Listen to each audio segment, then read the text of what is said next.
there is an extremely high demand for product managers, but on the other hand, the supply of well-trained product managers in the market is extremely low. The supply overall is really high. It's Yeah. just that they're not trained well. The active BNPL population in India currently is 3x the number of card users. This will grow to about 80 million to 100 million users in another 2 years. Do you understand how big this market is? I'm super excited because scaling is a topic which is very close to my heart. It's something that is very rarely actually spoken about, and so we have Bhavik with us. So it's going to be an exciting session. I wanted to actually first call out that you've been working in the world of product management for some time now. Before it was cool. In the last decade or so, just wanted to get a sense of how do you think the ecosystem has changed? How do you think the job function has changed in the last decade or so? Yeah, that's a great question.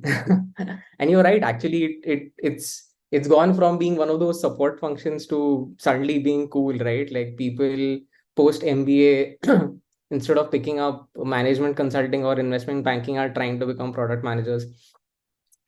So I can think of things that have improved or changed and things that may not have been the right consequences, but the nature of the market and the way that companies who fashion themselves with product manager roles have caused it to be like that. So things that have changed for the better. I think for a very long period of time, product management as a space was quite new to India. It came in through larger companies like Microsoft and Google and Amazon in India. The problems being solved were predominantly for the early adopters of technology. So it was largely tier one problems being solved for maybe like a decade. But now, interestingly, we are seeing several say deeper problems. Indian problems getting solved. Like specifically, an example here would be animal, right? Like trying to solve for buy and sell of cattle. Very very interesting. Very uh, rare use case for developing economies, may not make as much sense in United States, which has a much more established marketplace ecosystem. Another case that would be a major change would be use cases. So again, have mostly been utilitarian till now, but you can clearly see a lot of startups putting additional effort to create experiences on something that is like a commodities business. Like for example, what Lenskart did with sales of eyewear, right? Like they've tried to make it more experiential, both offline and online using AR. They have deeply integrated into manufacturing. That entire thing makes it far more, the quality of the product goes up, the costs go down. So stuff like that. Yeah. Another area which is very interesting is that talent, right, was getting exported, sorry, imported in India because product management was not understood well.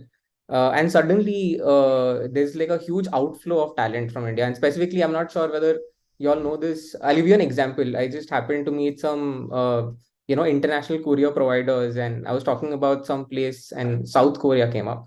And so at this point, if you were to say, "Hey, I want to move to South Korea," they are going to assume you are a consumer product person moving to Coupang, because that's been the influence. Coupang effectively is the Amazon of South Korea, and it's hired all its senior executives from Indian companies.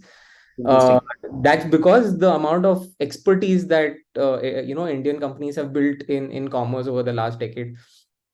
Another piece is about insights. The space in India was always about, "Hey, this is an insight about product building somewhere else in the world, let's copy it," right?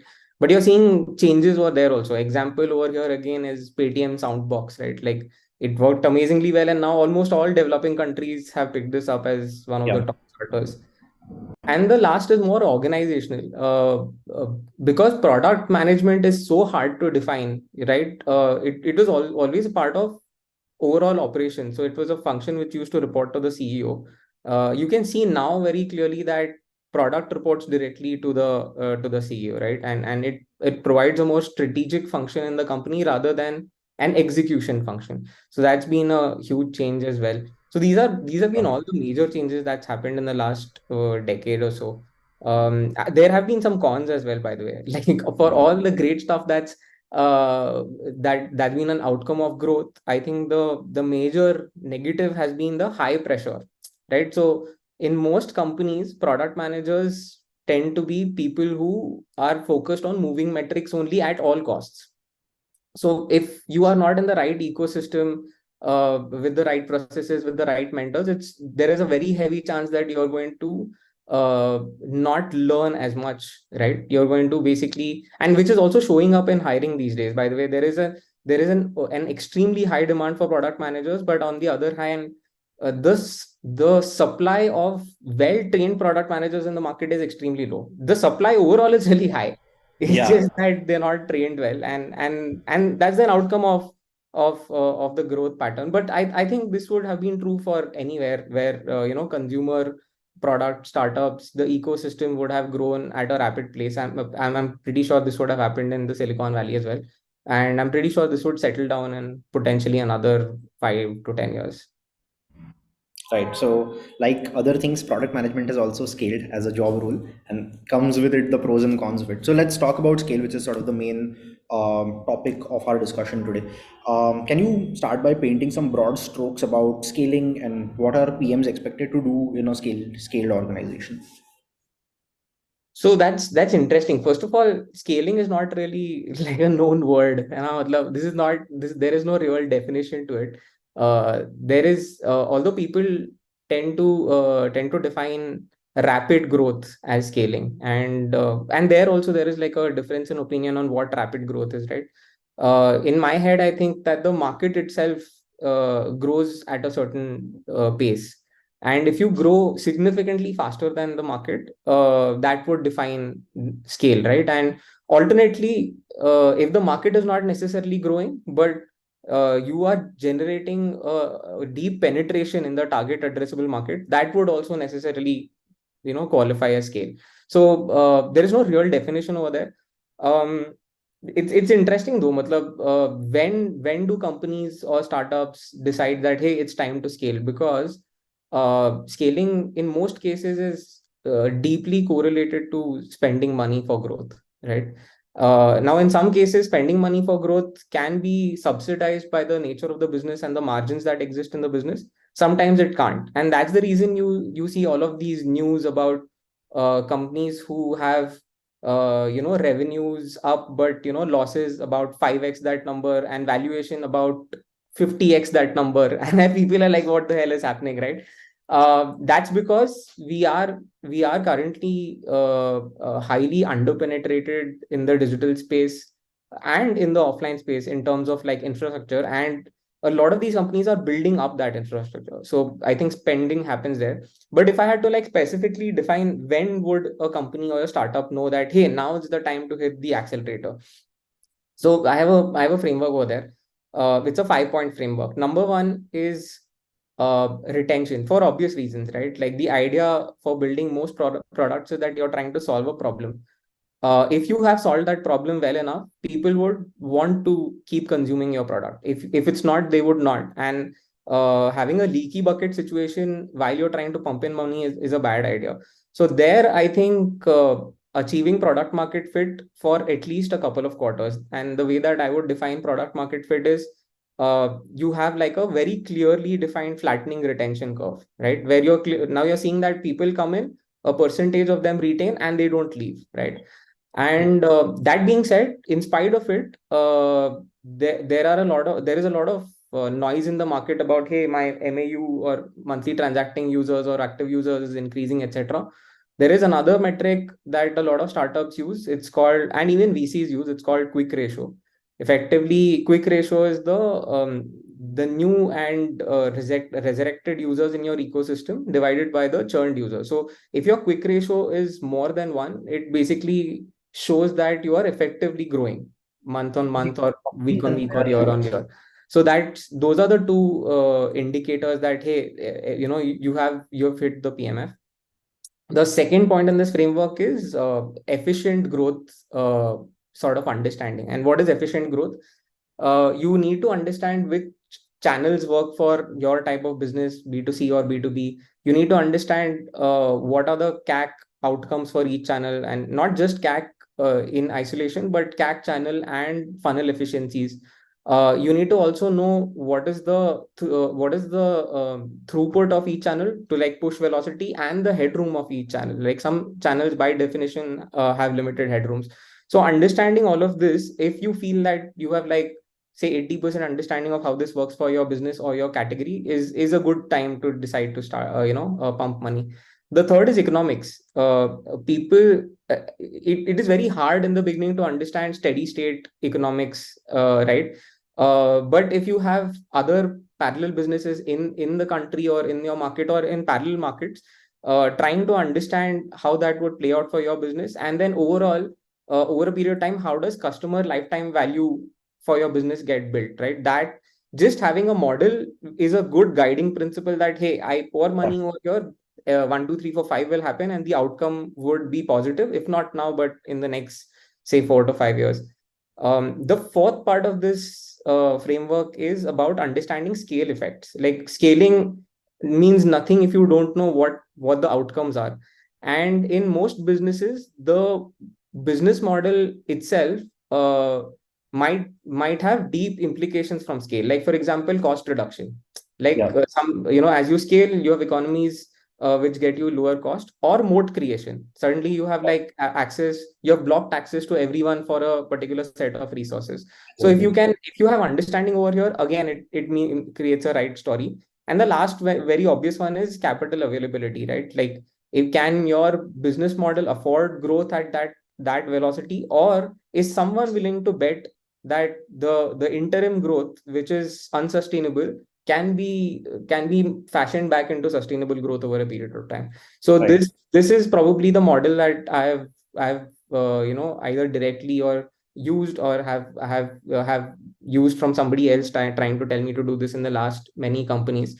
And all of them have been at different stages, right? For Hike, it was when I joined, we had about 1 million active users, and we needed to grow it significantly. At that time, I think WhatsApp was at about 25 million monthly. So there wasn't a huge gap. The idea was how do you capture the market?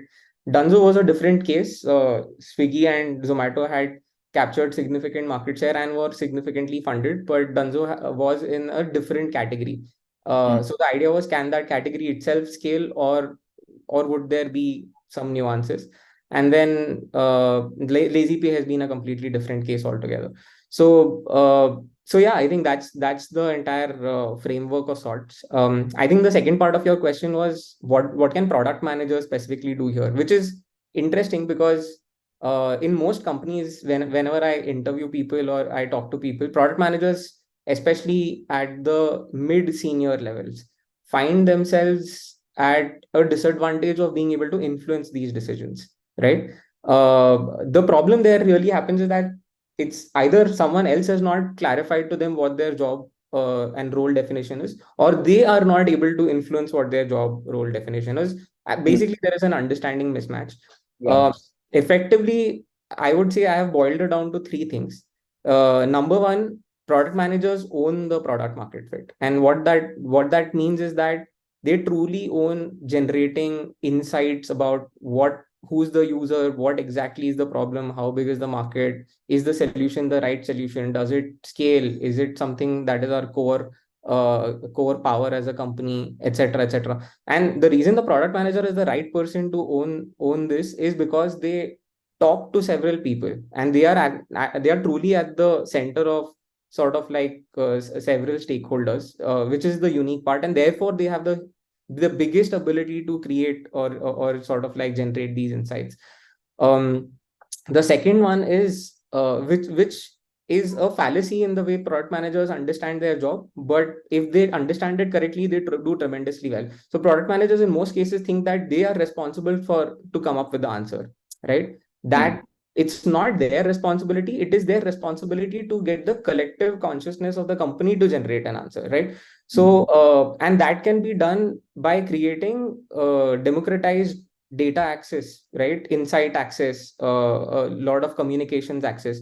And PMs don't think it's their job to begin with, but it is actually, right? Like for example, setting up systems which can capture user behavior, by setting up, self-serve dashboards, by investing in primary and secondary research, by making sure that all decision making has equal participation from people from different parts of the company which have direct touch with the consumer, right?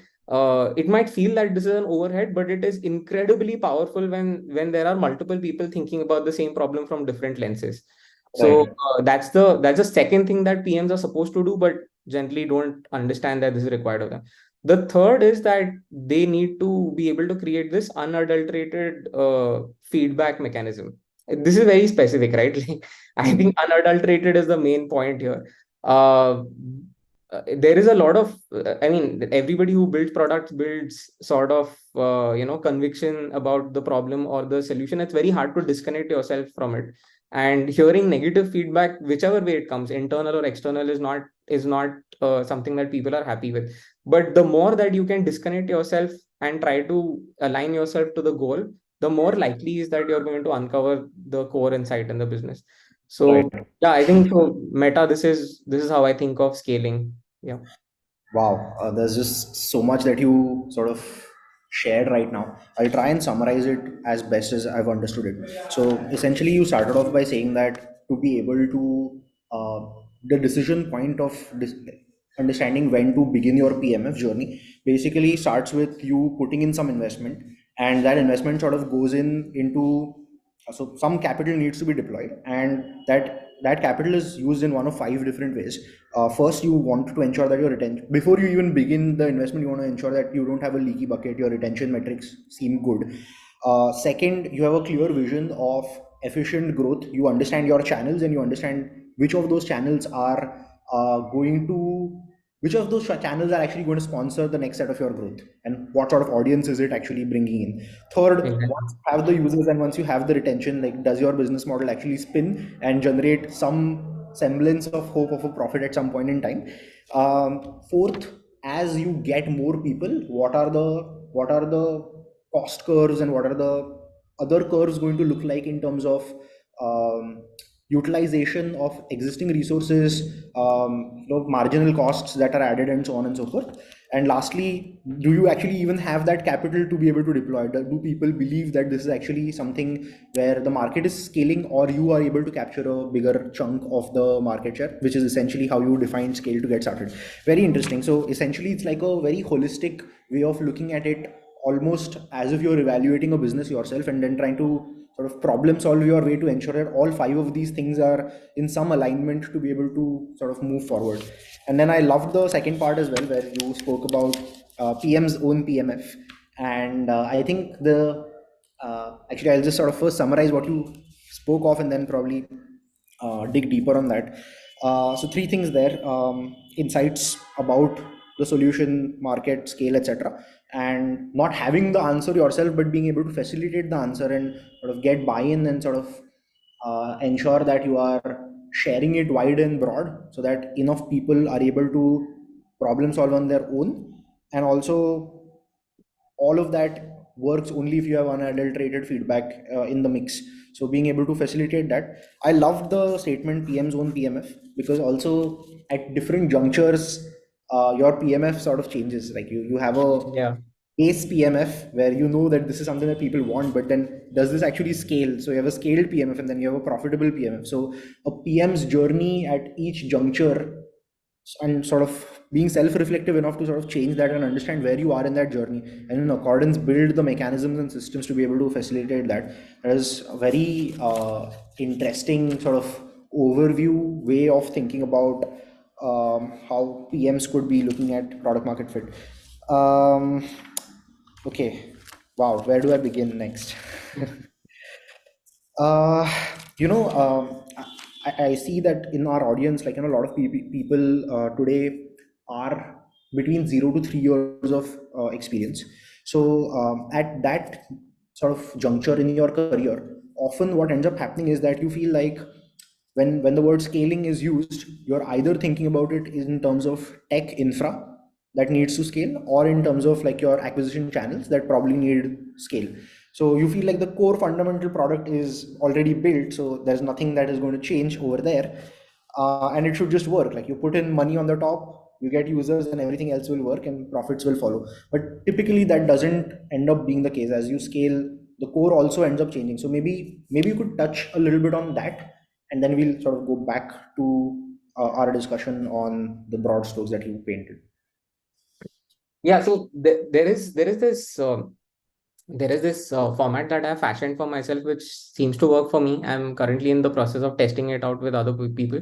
I heavily use mind mapping as a technique to think, right? Or mind maps are effectively tree structures, and not just for myself, but for collectively the company. So while it might seem extremely overwhelming to anyone who is an entry level person for a business or for a function, it becomes much simpler when you slice the problem down to very granular level. So like for example, uh, for any conversation in the beginning, if you spend enough time defining what is success, what is failure, and what are your constraints, right, that enables you to become more focused as to, hey, why this product, why this market, etc., etc. So example, I think, and I'll like delve into the example from Dunzo, right? When I joined the company, I had never worked in the commerce space before, right? I had no idea, how do costs at scale work, how do operations work, etc., etc. But interestingly, the co-founders were very, I don't know whether they were impressed or they thought that I knew better. At that point, they directly told me, hey, Bhavik, you tell us how to scale this business. I was like, how would I ever be able to tell you that, right? Like, you've been running this business for 1.5 years. But the only way to get the conversation ahead and to decide how to make choices was to start with, hey, okay, let's agree, what does winning look like do we we've just raised a 12 million round from Google. Are we supposed to hit a particular number in a specific time frame, right? Do we will try several solutions, and we will try to get the outcome, but there would be failures. How would we view failures, right? Like, what is non-negotiable, what is negotiable, right? What are our constraints in this situation? Can I go hire this person? Can I do marketing on this channel? Can I go sort of tie up with this brand that might require me to commit some minimum guarantee, right? So the first part of the discussion was extremely exhaustive. I probably did like this full diversification of questions on anything possible that would justify what the expected outcome is. Then I compressed it back again and said that, okay, fine, I think our goal right now is that you're telling me we do about 10,000 orders a month at a particular cost per order, which was our unit economics number, and you want me to like maybe 10x this number at the same cost. Is that the right definition, right? And Right. 10x is definitely what we would call scaling in this conversation, right? The Correct. idea was like, okay, fine, yes, this is what exactly we are saying. So then I took a day or two, went back and said, um, and at that point, you start analyzing more details, right? What business currently is at 1x, right? Is that business capable of scaling to 10x, right? Are there adjacencies? Like, can this business itself be broken down into several services? Like, for example, for Dunzo, the business which was probably doing 10,000 orders was a heavily customized business. The idea was that it was a slightly more efficient WhatsApp. You were like typing in your orders, and those orders were sent to a heavily distributed call center, and the call center sort of converted those orders into tasks, and those tasks were automatically assigned to drivers, and they executed those orders. And it was time was not of factor over there. Time to delivery was not a factor, but Right. that use case itself had started to hit threshold, because when I started looking at data, Bangalore was the market where Dunzo started, right? Bangalore numbers itself, like the rate of growth month on month, had started to taper off. So clearly there was like a TAM restriction in Bangalore for services like that. Number two, when I started looking at the growth coming from the folks that had come in the last 6 months, it started looking like their orders were nothing like the orders of the people who had come from the last 1 2 years, right? Mm. The last 2 years were heavily customized, and the last 6 months seemed to be extremely repetitive. Go to the store, buy these four items, and Mm. that's it. And to the extent that their last 3 to 4 orders looked exactly the same. It's not even different stores, right? So I Right. was like, oh, there seems to be a trend here. And within that model, I started like, I built out a growth model to understand, okay, how big is this business? And is this an untapped or unsolved problem in the market today? That seemed to be I mean, it seemed to come out as the big insight, right? Hmm. The retailers aren't able to sell more, and consumers have very strong taste requirements. They're like, Array, if I want my laundry, it has to be done from Sansies. If I want my grocery, it has to come from MK Retail. If I want my Hmm. whatever meat, it has to come from somewhere, right? Right. So clearly, the insight there was that if there were marquee stores in Bangalore and potentially the top 10 cities in India, that could generate enough traffic and basis Right. models, etc. I proved that that would work out to be 10x. And so with that insight, there were a bunch of changes that I made in the roadmap, and from what was effectively just a task management and auto routing system, it became a storefront ecosystem. So I had to end up building the entire catalog part of the business. I had to end up building the entire merchant product part of the business. I had to end up creating this entire automatic merchant incentives structure. Yeah. Uh, and suddenly, when the conversation starts to become more commoditized, then there are metrics which you had not previously prioritized, which come into play. Right now, time to delivery became more important. Cost of delivery became more important. Right, and so on and so forth. So for people who are getting into the business, right, the a new business, the suggestion that I would give is that don't get overwhelmed when someone says that, hey, I want to like build like $100 million business, right? Hmm. You need to ask enough questions. And for most people who are here and may have done GMAT or may have prepared for GMAT or CAT, this is this is effectively very glorified critical reasoning question. Yeah. You're given a very blank statement, and then you're supposed to ask maybe 100 questions on top of that blank statement to get insights on what exactly can you do to solve that problem, right? So Right. yeah, so it's just that it's a matter of honestly, it's not skill, it's a matter of practice. You do it enough, you get good at it. Yeah, I love how you make it sound so easy. I think everyone's gonna leave the room thinking that everyone can sort of kill it. But it's a very sort of consultant-esque model of sort of problem solving where you take a certain end goal. In your case, you started off with a certain number with a certain other number kept constant. So your costs kept constant, number need to go 10x. And so it also sometimes depends on the number that you have picked that you want to scale. And then you sort of break it down into a tree sort of a structure, and then you work your way backwards, understanding what your constraints are. Like from what you mentioned, I also realized that like few different sort of pieces I want to carve out for the folks in the audience. There was a certain use case, there was a certain way of doing things there was a certain behavior essentially which reached its peak in terms of how many people wanted to do it. And what we sort of learned was, when you looked at those behaviors, there were some common patterns, and you were able to realize that hey, if some people want things in this fashion, maybe a lot of other people would also be operating in a similar manner. And so then you are able to take that specific behavior and if you and then you realize that hey, if I make this behavior of texting and chatting etc frictionless, or decrease the friction involved in being able to do that, so I'm changing the behavior a little bit, but as a result of that I'm expanding, so I'm reducing how much variance I'm offering, and I'm making the behavior easier. And if I'm able to do both of those things really well, I'll be able to scale the operations beyond a certain sort of side. So that is very interesting that it required constraining on one side and friction reduction on the other side to be able to.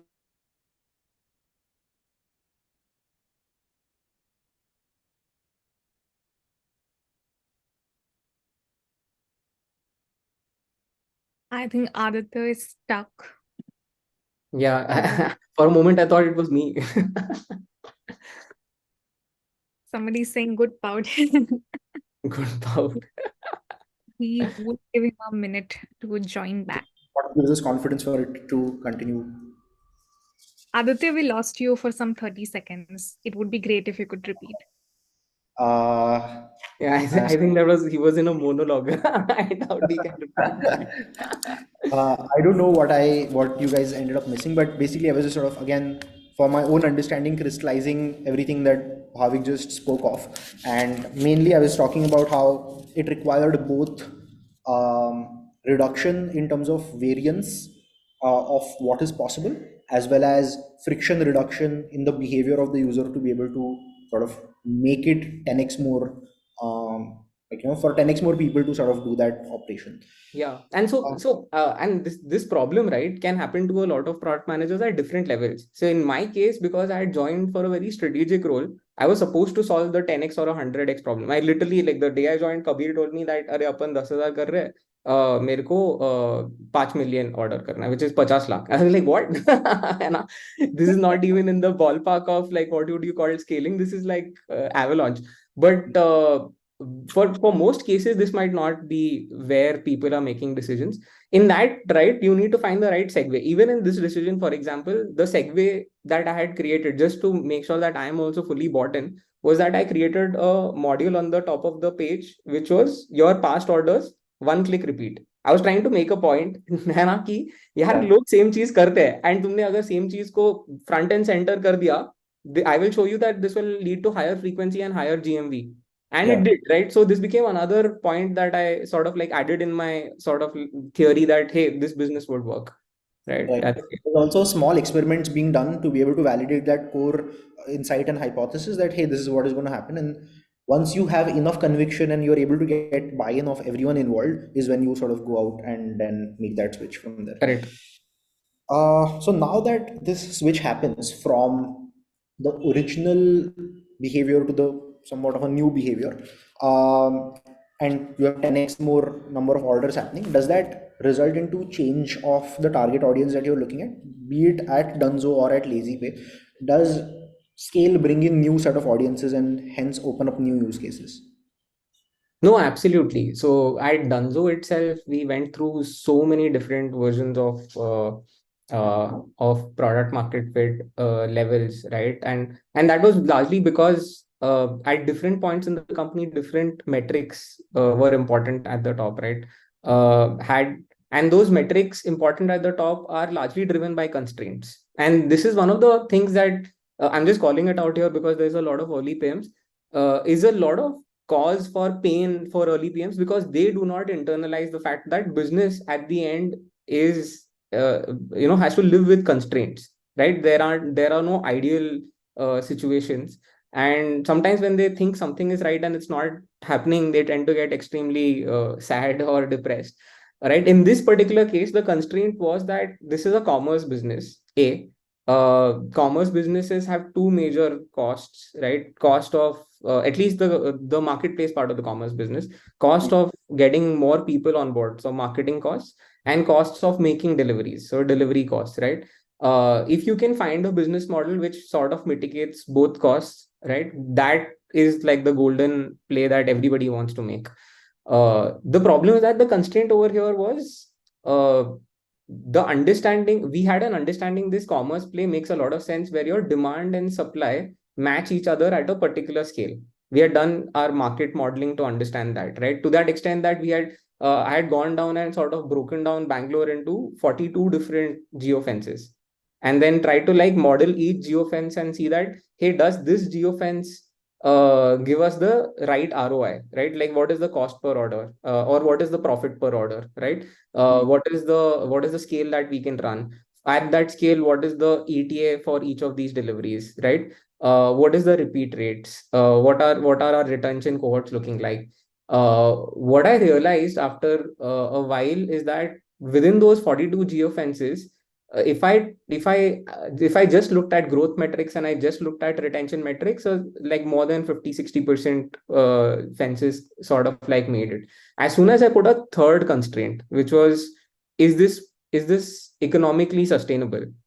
Just about 8 to 12 of those number actually qualified. Why?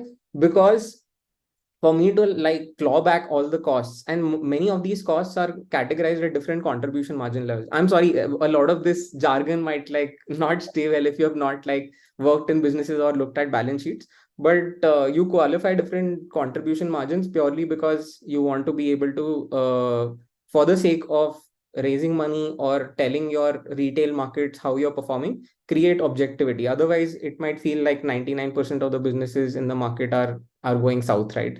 So you need to basically create objectivity. These are short-term costs, these are long-term costs, these costs get amortized, these costs don't, they are capital costs. So because of which we said that, hey, look, let's figure out what would it take for us to increase the number of geofences which can be sustainable over an X period of time, right? And that was our essential pitch. We will develop that market.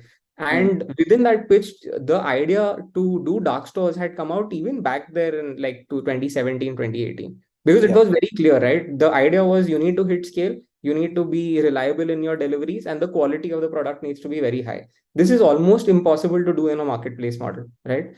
Yeah. But the constraint was access to capital. So Yeah. so there are if I were to take a single lens view to this situation, I would have been super depressed as a PM saying, "Arey, ye kya bakwas chal raha hai na? Why are we not doing the right thing? We are doing the wrong thing." I mean, everything is subject to constraints, and nobody's trying to do the wrong thing. Everybody's trying to play the cards that's dealt to them. So at Yeah. that time, we didn't have a lot of access to capital, which made us make those decisions. And eventually, yes, Zepto launched the dark store model faster than Dunzo did. But that was a result of several macroeconomic outcomes. They could have been better, yes, but they weren't. So yeah, you play the cards you're dealt with. So understanding of that is an attitude choice, and that I feel is one of the top things that makes great PMs and causes extreme acceleration and growth for most PM aspirants. The As soon as you reduce your job to, hey, I'm going to move this metric on this conversion funnel, you tend to lose objectivity, and you tend to make like thoda short term decisions, which does not allow you to be the full throughput that you can generate. So sorry, I digressed from your main question. Your main question was, are there product market fits at different level? Yes, there were product market fits at different level. We were aware on what decisions we were making. We were also very convinced that some of the decisions had better alternatives, right? And we were not making them, but they were driven by constraints. And did we have to keep shifting the way that we build product? The answer is yes. Like for example, in Dunzo specifically, we saw an extreme overcorrection on expectation on ETA as one example, right? With people not caring about ETA to people caring about it to such an extent that they were actually able to verbalize it. Like, in fact, even to the point that I was at Dunzo, everyone used to say that Dunzo delivers faster than, say, other delivery partners in the market. And I was like, I don't know how the hell are people able to say this, right? Do they have watches on and they're like, मैं parallelly दो जगह से order कर रहा हूँ and then क्या fast आ रहा है? The thing is that consumer behavior is bounded by like very obvious logical things. Majority of the orders were happening during lunch. Majority of they were working lunches. So you had like a 30-minute lunch break, and Dunzo was delivering within an X amount of time, the others weren't. And that's how they thought that Dunzo was faster. Right. Eventually, that also became a branding strategy, right? Like we realized this is what people appreciate us for, and that's why you saw the Thunderbolt, you saw the obsession about showing this driver, right? Like all of that was like a succession of several insights that we got about why people use Dunzo or why people appreciate the service. This was the one case that was a positive influence. The one thing that was majorly changed was this whole customization wala piece, right? So we had the Dunzo pick and drop service, which was essentially a remnant of the previous version of the world where you could build like a customized list. Yeah. And then over a period of time, this became something that was, say, 36 to 42% of your orders became like lesser than 2%. And so the question was, should we keep over investing? And there was a lot to do there. Quite honestly, I was in a WhatsApp group with the top 50 loyal customers of Dunzo. Like these guys were there from day one, right? And they had feature suggestions on a weekly basis. Like make this, make this, make this. Like it was amazing insights. I was like, shit, I did not think like this, but great, yeah, somebody's thinking on my Yeah. behalf. But I was like, I can't clearly do this. Like, this makes no logical sense for Dunzo at this scale to be building these features, because from a volume perspective, nobody is going to use it. So those are choices at at different levels at product market fit that you got to take. Sometimes these are very hard emotional choices, by the way. Like these are people who have been there through the worst parts of your business.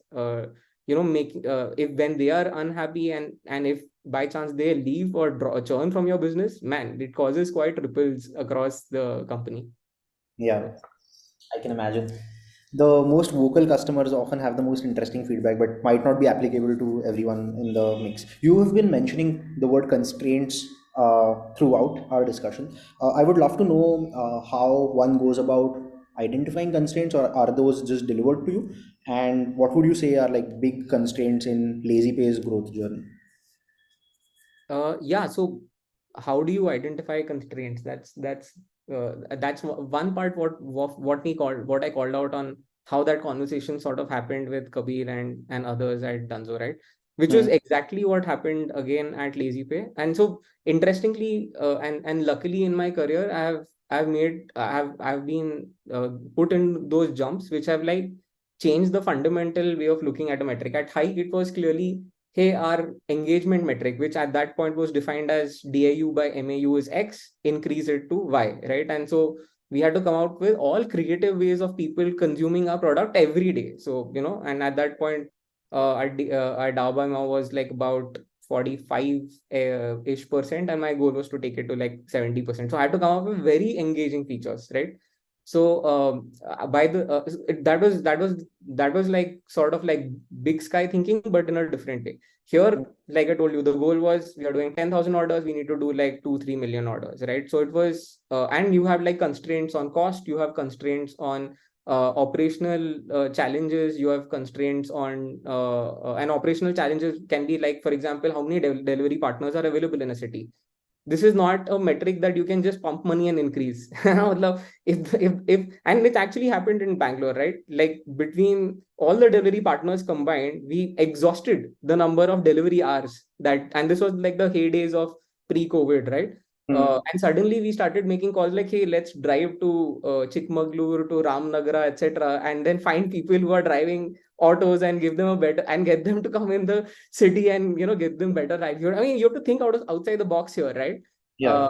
so that's what it sort of ensued. In LazyPay it was different. Like I joined the company on a very random conversation with Prashant, who was the founder. He called me up one day and he said like, hey, I'm sitting on this company, and the company had just gone through a merger. So LazyPay was he had started this company called PaySense, and then LazyPay was another company, and they merged it together with an NBFC. It's like I'm sitting on this company on $100 million valuation. Heard good things about you. Can you help me figure out how to get to $1 billion valuation?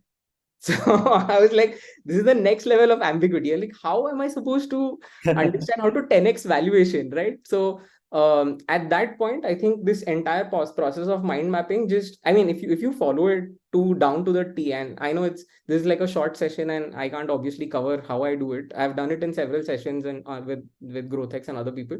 But if you do it, it's simple. But you just got to be very disciplined about it. So that's how you find out your constraints. You just have to keep asking a lot of questions, keep reinforcing whether those are actually the metrics that decide the company's success or failure, or there are other metrics, etc., etc. Sorry, the second part of your question was what? I don't What remember. would You be talked about constraints? LazyPay. Yeah, LazyPay's growth constraints. So LazyPay has been a very interesting journey, by the way. LazyPay, I think, has had the most tremendous amount of growth that I've seen in all of my career. Number one, because this happened to be one of the steepest S curves that I've been on till now, right? When I joined the company, it was the whole BNPL phenomena was just taking a lot of had reached like a hype level. Plus COVID hit, so suddenly, like, cash went out of circulation.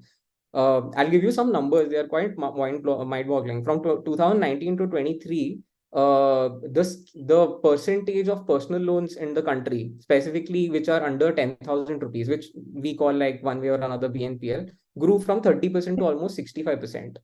And about this market was almost $3 billion of lending in 21, and in another 2 years this would become $45 billion. Wow. And by the way, even at this scale, it would only be 5% of the overall digital P2M market.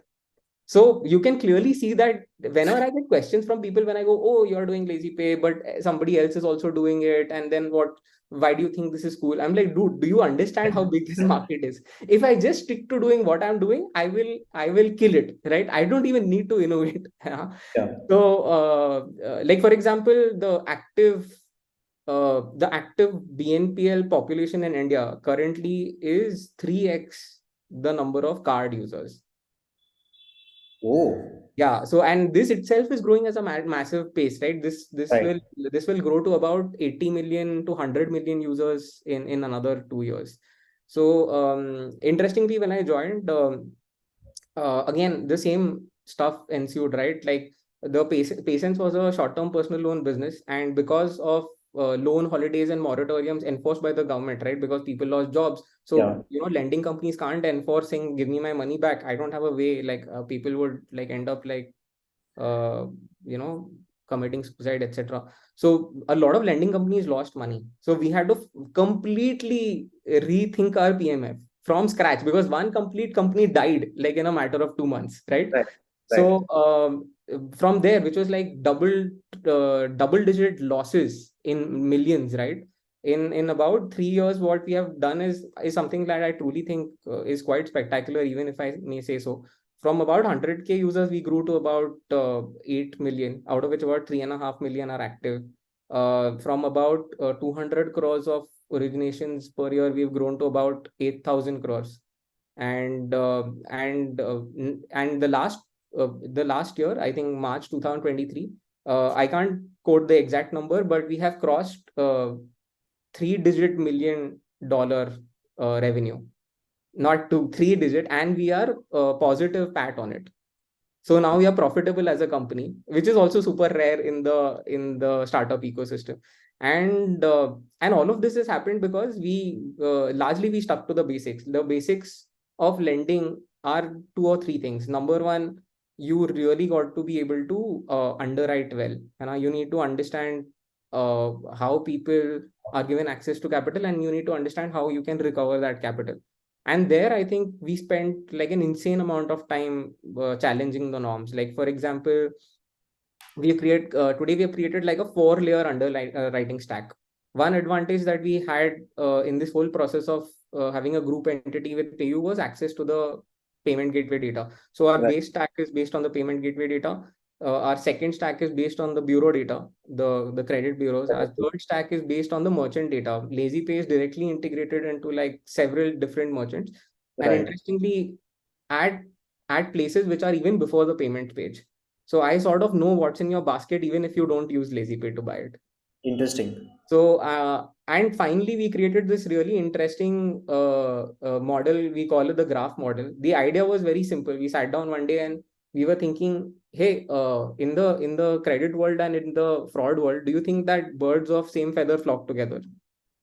Right? Oh, So, interesting. so we're like, what is the model version of that statement?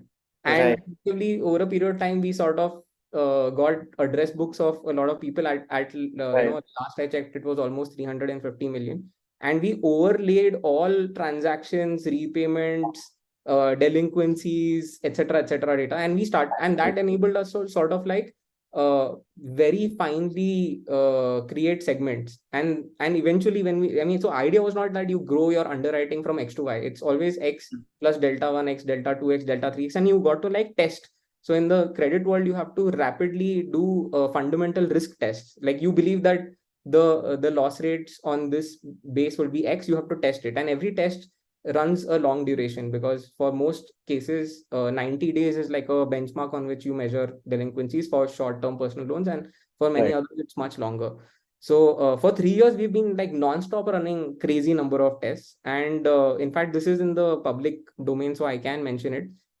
We had published an article saying that we underwrite over 60 million, 6 crore Indians on the basis of like this continuous testing. So that was a huge win. The second one was that from day one we were clear on the fact that uh, that that payments it makes sense as a business only if it reduces friction. So, this whole idea that I get up one day and want a loan makes no sense at all. So therefore, I think the few of us who are in the leadership team decided that, yeah, embedded is something that we need to crack, right? Like, I don't want, eventually at some point now, I just want to have APIs, and I want to be available everywhere that people want money. In fact, my extreme view on that is that maybe banks also don't need to exist. The one area that people would spend the most time in their life would be social media, entertainment, and commerce. And maybe that's where you need your financial services, right? Like, why do you need like a fourth entity called a bank, right? So, we've been focusing very deeply over there. We've been doing like deep gray label, white label partnerships with merchants. We've been doing like loans to other parts of the ecosystem. Like, for example, within a e-commerce ecosystem, to the logistics area, to the retailer area. We've been trying to come up with new formats of checkout finance, or cardless EMI finance on categories which otherwise currently are not served or underserved, Yeah. etc. And all this while we've been trying to the part that we got from the consumer internet side, from a culture side, is that we have been experimenting quite rapidly, and even in areas where people would think this is not a product which would make sense. For example, in 2020 20 end, we started questioning whether people who have to pay you 2,000 rupees would ever pay it in parts, because that's one of the logical ways where a credit business makes sense, right? You give functionality to pay with flexible repayment formats, and so people, you make money as a business. But 2,000 रुपए के लिए कोई ये क्यों करेगा? Like, all of the people in this call might be like affluent, probably in the top 1% of India. But we challenged this thinking, and we tested out several versions, and finally this became like the way that we turned positive on a very thin margin business, flexible repayments. So so yeah, I think there's a lot of thinking that happens on product market fit. Sometimes it's not very obvious, but you have to challenge a lot of norms to get there. Got it. I love the sort of the whole set of things that you actually just shared with us. So many new things, so many different ways of like rethinking the problem. I think we started off by trying to understand how one comes up with constraints, and essentially, from what I gathered, you're saying that you go down the tree, and every node helps you understand what are sort of limitations, and then you work, and that sort of could Yeah, lead to. I'll give a very simple format for most people on this call. For most companies out there, I use this that T structure would look like what, right? At your L1 level, you would have number of orders, number of accounts onboarded, GMV, maybe it's a vanity metric, revenue, है ना? Some very advanced companies would have profit. Like, we have profit as one of the L1 metrics, right? Or like credit loss as one of the metrics, or cross sell rate. These are some of the things that we consider at LazyPay. At an L2 level, you would have channel splits, right? For new users, you would have cohort splits for your retained and monthly active, monthly transacting users. You would Yeah. have frequency distributions, right? You would have transaction success rates, right? Which are like existential to your business, right? At an L3 level, you would have all the funnels, right? You would have Sankey charts, detailed sort of like graphs which tell you where are the users coming from, where are they going, right? Yeah. You would have micro funnels at every step to be able to diagnose exactly what happens. You would have real-time alerting over there. You would have very clear labeling across your ecosystem to say this is solvable, this is not solvable. Like, this is a tech issue or a product issue. This is an intent issue. Like, that itself gives you so much clarity that you can make those changes and scale quickly. At an L4 level, you would have customer experience metrics. Like, for example, you would have tickets per active users, or you would have volume distribution per issue, or you would have CSAT or NPS, right? At an L5 level, you would have the existential tech metrics, which you were talking about, right? Like service uptimes and latencies, crash rates, error rates, uh, uh, and you can go even further. And the idea is that this goes even further down to like what percentage of your code base is automated for testing, and that's how you eventually build an OKR stack. So when I joined, within a year, we had like this OKR stack, and it was on a file where almost every product manager had a specific goal. Like, they could go to the file and say, मैं ये metric move कर रहा हूँ, right? And उसका boss cumulative metrics, उसका boss cumulative metrics, उसका boss cumulative metrics. So everyone could have a very क्या बोलते हैं, no very objective discussion on am I doing my job well or not. And doing the job well had nothing to do with make this feature or not. Everything was a metric, Hmm. right? So so this works, man. This it takes some effort, I can tell you that. Like, I've had conversations with several different companies who've like asked, hey, can you help us implement it? But it's not as simple as ki I give you gyan and you do it, right? Yeah. You need to understand the business, the context of the business at that point. You need to understand who how the org is structured, and then Yeah. you need to make the OKR process sort of workable. Wow, this has been a fascinating discussion. I think there's been so much that I have been learning myself, but we're unfortunately very close to our end time. I think a couple of questions I wanted to sort of go through. Not every company is able to scale. Certain companies sort of stagnate at a certain scale. Your S curve plateaus at some point in time. What do you think goes wrong, or what have been your observations or common mistakes that you've tried preventing? Would love to know a little bit about that.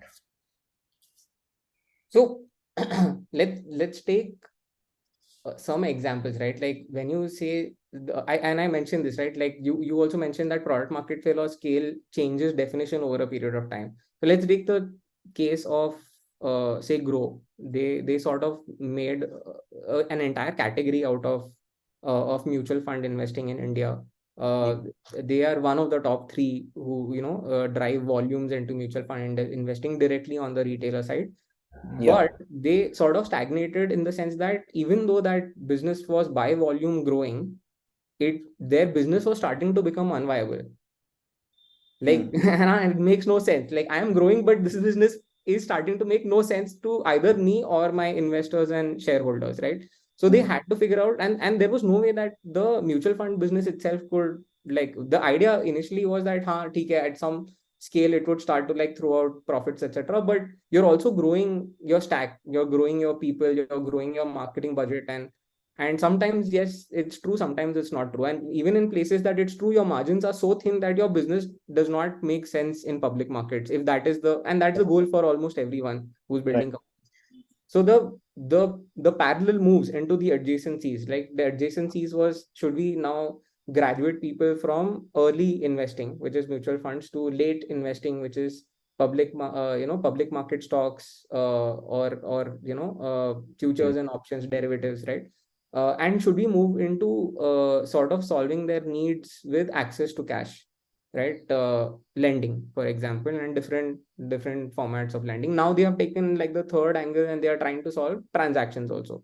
And that's to create stickiness in the platform, etc. But at least from the economic PMF perspective, both of these businesses were different businesses entirely, but Yeah. adjacent. And so that's like a big move that they made, that their core business economically had stagnated, and now they had other businesses which became the cash cow. And so now the growth cross sell equation makes complete sense, Yeah. The right? interlinkages between these two help build that piece out. Correct. And so now it occurred to them, but I'm pretty sure that for every success story, there are at least 99 failure stories. It would not have occurred to them. They may not have found the right capital to invest at the right time, or the right partnerships, or something would have happened. And that's how they end up dying, right? So, Yeah. yeah, I think the only way to do this is, it's obviously easy to say it outside in, but to have pre-mortems continuously every quarter. You're sort of like playing out the situation 1 year down the line and saying, why will we die? Let's write down 10 reasons why we will die, Yeah. right? And that helps you like stay more grounded. At least that's what we try at our company. Awesome.